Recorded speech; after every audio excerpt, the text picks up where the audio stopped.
Planet Earth is comprised of 1/4 land and 3/4 water, geographically. The average human body is composed of up to 90% of its weight in water from birth.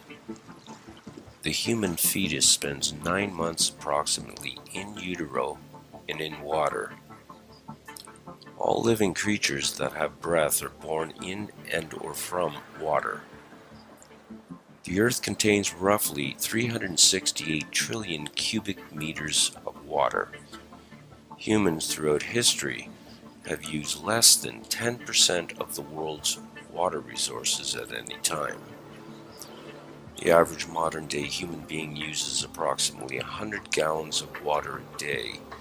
That is 5 times the weight of the average human being, over 800 pounds. The average healthy human being will drink up to 3 gallons of water a day. All of the planet's most ancient mythos, theos, and cosmologies record creation events that begin with water. All laws, since primordial antiquity, were written to regulate land and sea separately. Laws pertaining to land became the law of the land, or rather natural or common law, and laws pertaining to the sea became law of the sea, or rather maritime admiralty law, which is international law and the same everywhere in the world, no matter where you go.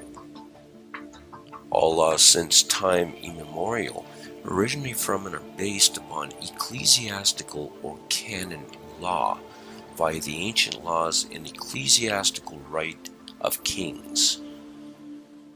Natural or common law primarily preserves the inalienable rights and needs of human beings who live on land, differing between nations. The law of the sea, or maritime admiralty law, primarily grants the right that is legal to conduct merchant, banking, corporate, international commerce. Seeing how living persons cannot live on or in water for extended periods of time, and the Earth's seas have been used primarily for travel since antiquity, regulation of the sea for merchant, trafficking, shipping, and commerce through law became necessary for the merchants of nations to do business internationally. The law of the sea, maritime admiralty law, is universal and transcends all national boundaries and laws legally. What is legal is not necessarily lawful. Natural or common law, the law of the land preserving the rights and freedoms of living persons, is lawful.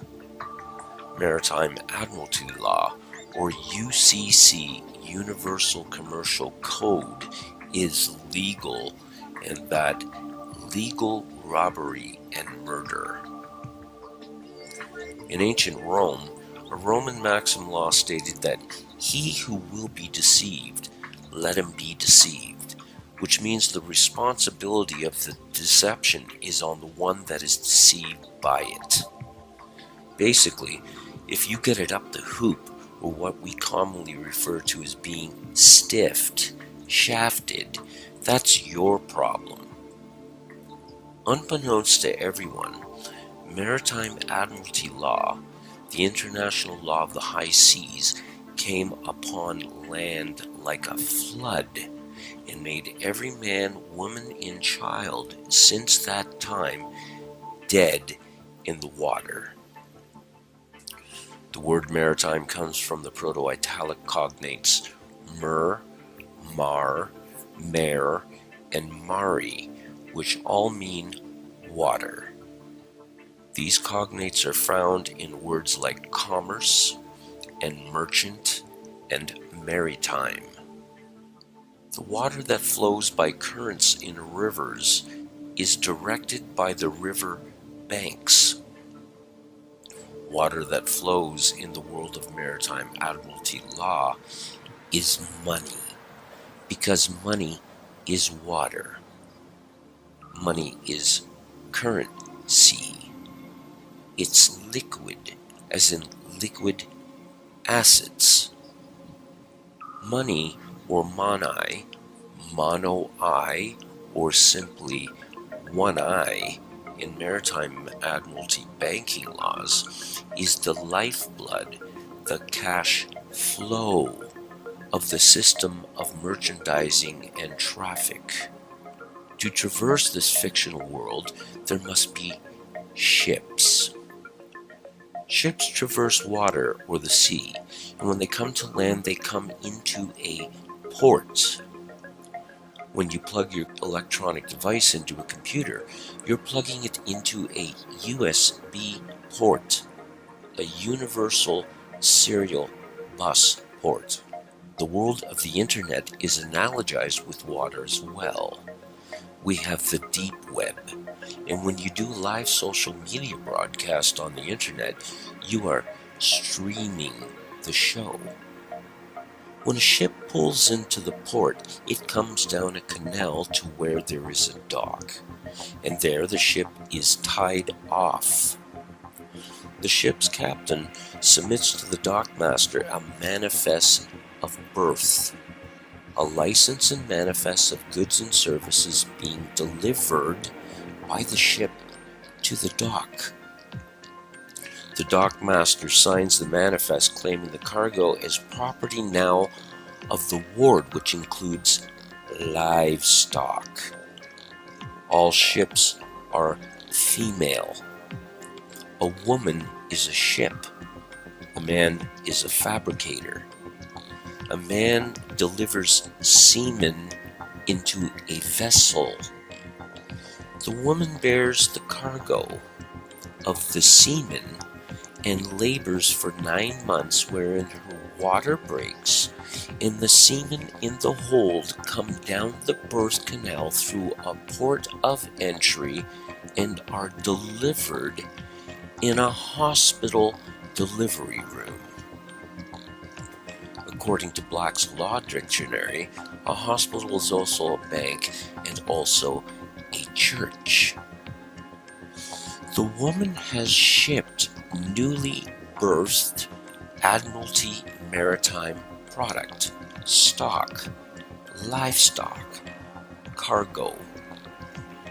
A doctor will untie the ship from the cargo, stock, the product, by cutting the umbilical cord to the ship or vessel and sign a birth certificate, a manifest of birth, after the cargo has been stamped or daubed by a footprint and fingerprint with blood and ink. And after the informants, which are your parents, sign the manifest, which is plainly written on the certificate itself, your parents, the informants, are informing the doctor that the cargo, the stock, is now delivered and can be claimed by signature. The doctor signs the certificate, making you now lost at sea as unclaimed corporate property, cargo, stock, product, commodity. You are now legally dead in the water, and your name appears in all capital letters and on every other legal document. And as I said, legal is not necessarily lawful. The word capital, capitol, etc. comes from the Latin caput, which means skull, and the word El, which is named for the Phoenician, Hebrew, and Roman god Saturn, which can be found in the Bible. Capitol is where we get Capitoline Hill, Golgotha, Capitol Hill, as in Washington, D.C. Caesar in antiquity ruled from the hill, just as modern-day presidents, monarchs, and popes rule from hills. A gangster may shoot someone in the head and say, "I capped him," a euphemism for a bullet causing death to the head. The word captain comes from the word capital, which means money or one eye, and equals water, the currency ration. All corporations are fictional. They exist on paper as a dead body vessel, just as your name in all caps on a birth certificate. The Constitution of the United States was formed in 1776, but the Constitution of the Incorporation of the United States was in 1871.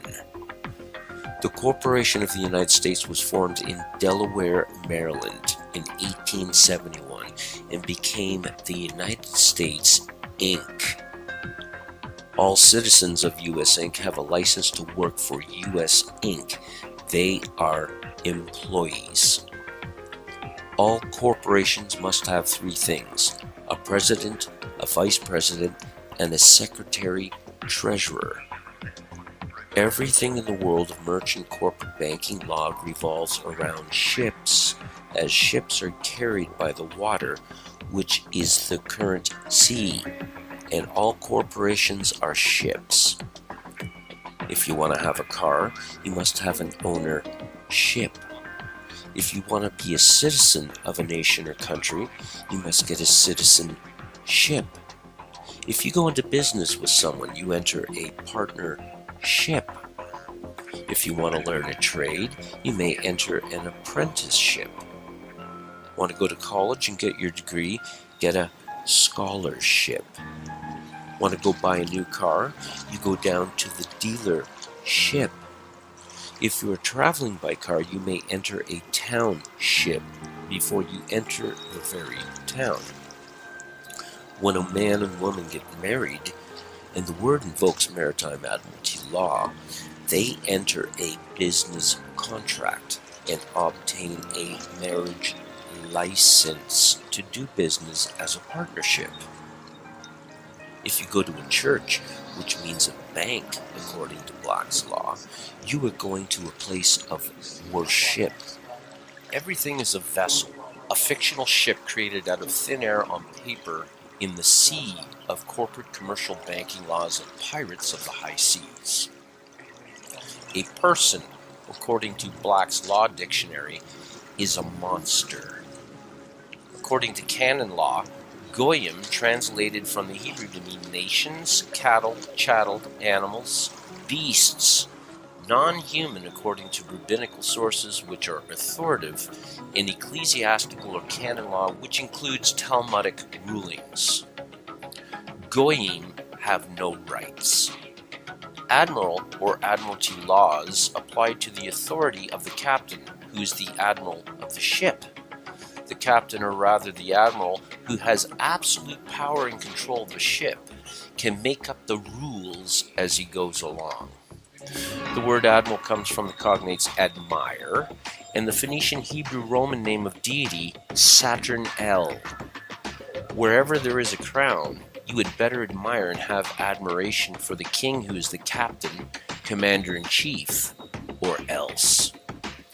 Under common law, there is no such thing as a victimless crime, and a victim receives compensation and redress for damages. Aboard a ship, the captain can make any act a crime and he can impose sanctions accordingly. If you have a house and want to sell it, you put it up for sale. You are placing a sale on a ship which will set sail and dock to another port when sold. When you send a package somewhere abroad, you are shipping it, even though it's more than likely traveling by land. If you are losing your house, it's said that your house is underwater. If you get in trouble with the IRS, or if you go to prison, it's said you have landed in hot or deep water, and someone has to come and bail you out. A ship pulls into a port and gets tied off at a dock. When you go to a court, your case is placed in a docket. All courts in the land are judiciaries. They are judicial courts operating under mixed Roman, common, canon, and admiralty maritime law under a crown. They are ships docked on land.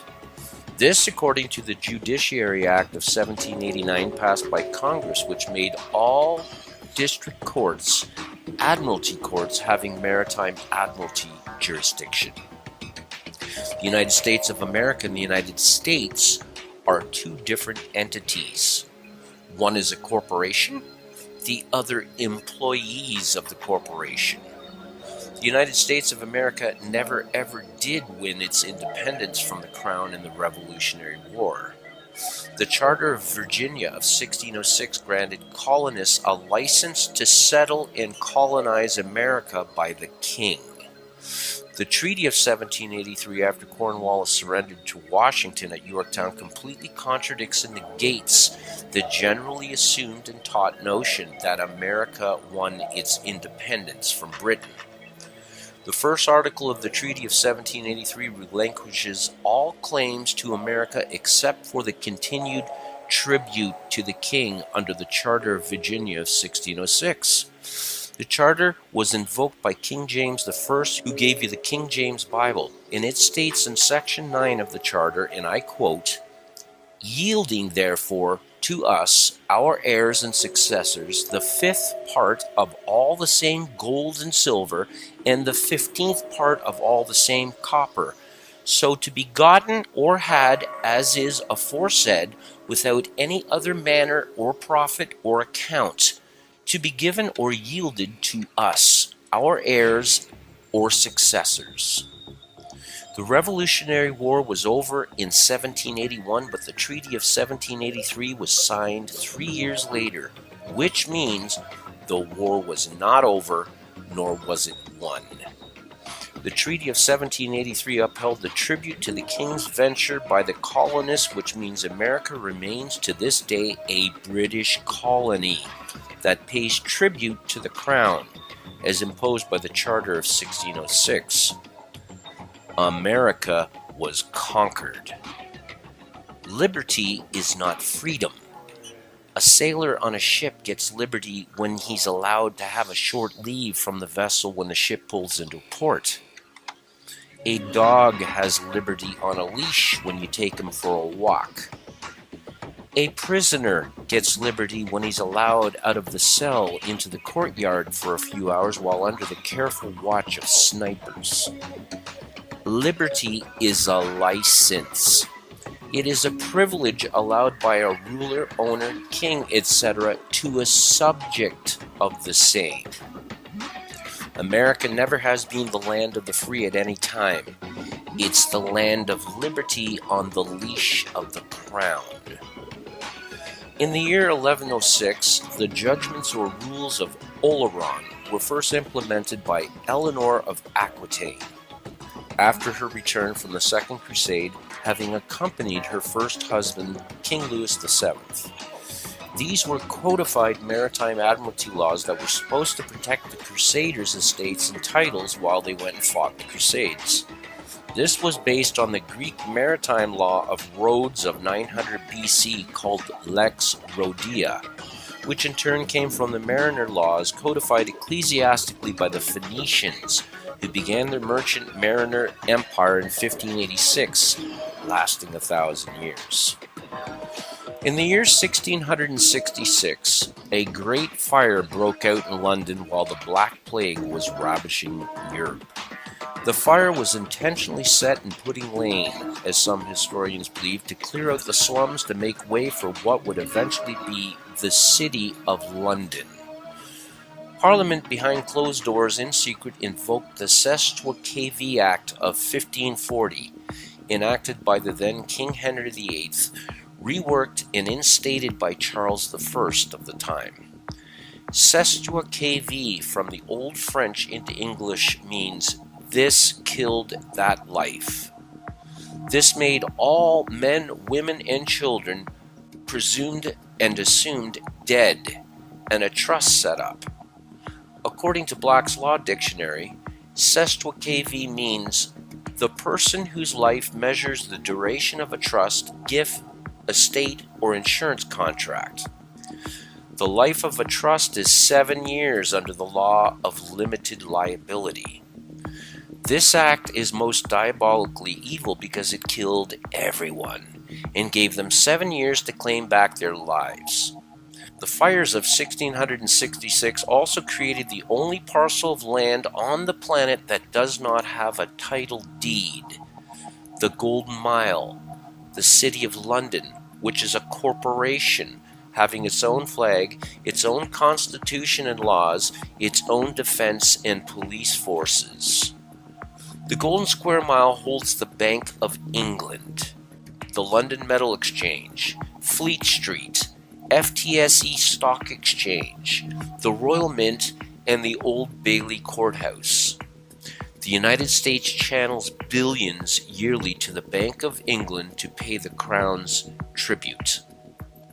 In 1913, the Federal Reserve was set up, the brainchild of a secret meeting held on Jekyll Island in 1910.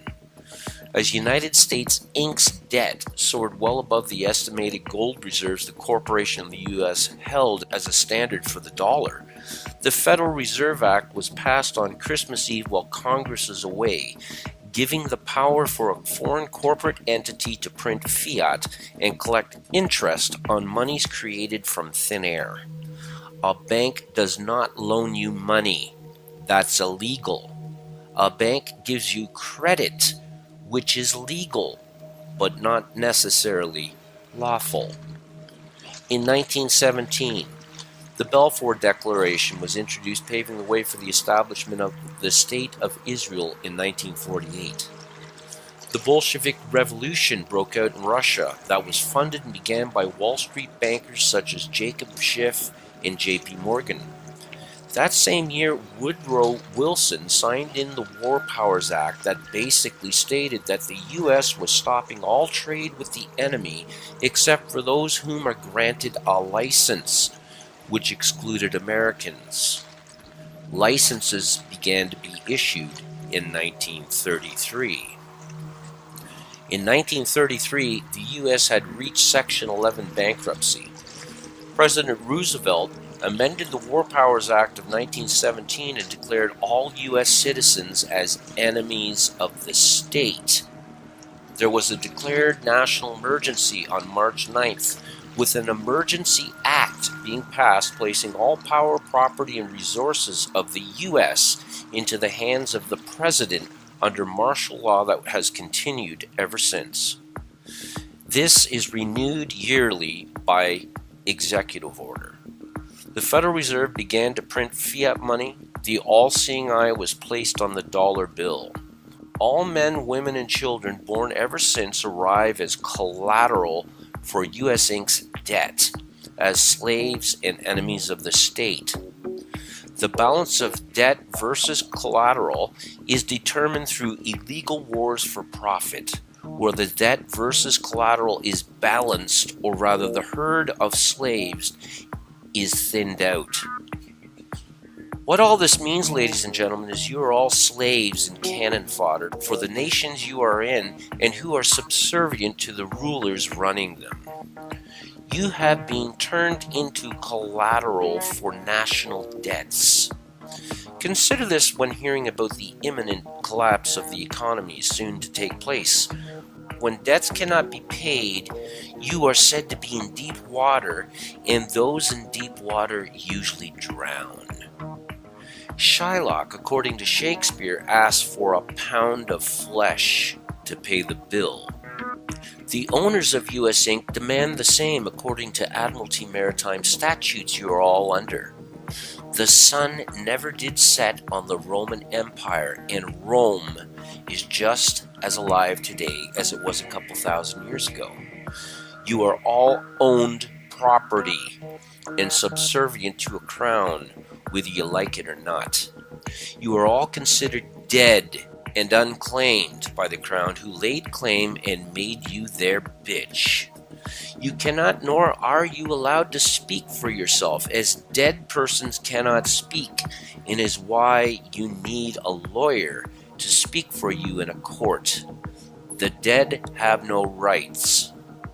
This is all based upon ancient ecclesiastical or canon law at its root and core. When you board a ship called a church, which is also considered a bank under maritime admiralty, and embark upon it, the licensed and registered pastor or priest must teach and keep you obedient to the monarch, the crown. Because he who wears the crown, which is the monarch, is the head of the ship called church. He is the king, the lord and captain of the ship called church, and the pastor or priest is an agent of the crown. Maritime Admiralty, or rather Universal Commercial Code, or UCC, is the matrix pulled over everyone's eyes that governs all, because everything has been made into ships on the sea of corporate commerce. Without their one eye, which is money, which is water, all ships are dead at sea and cannot traverse their fictional matrix they created.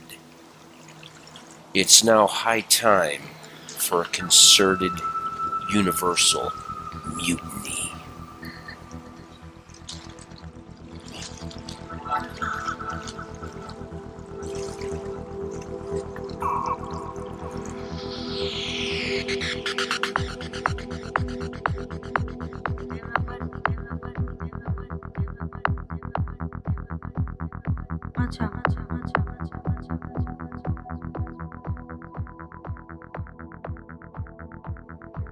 For we are opposed around the world by a monolithic and ruthless conspiracy that relies primarily on covert means for expanding its sphere of influence, on infiltration instead of invasion, on subversion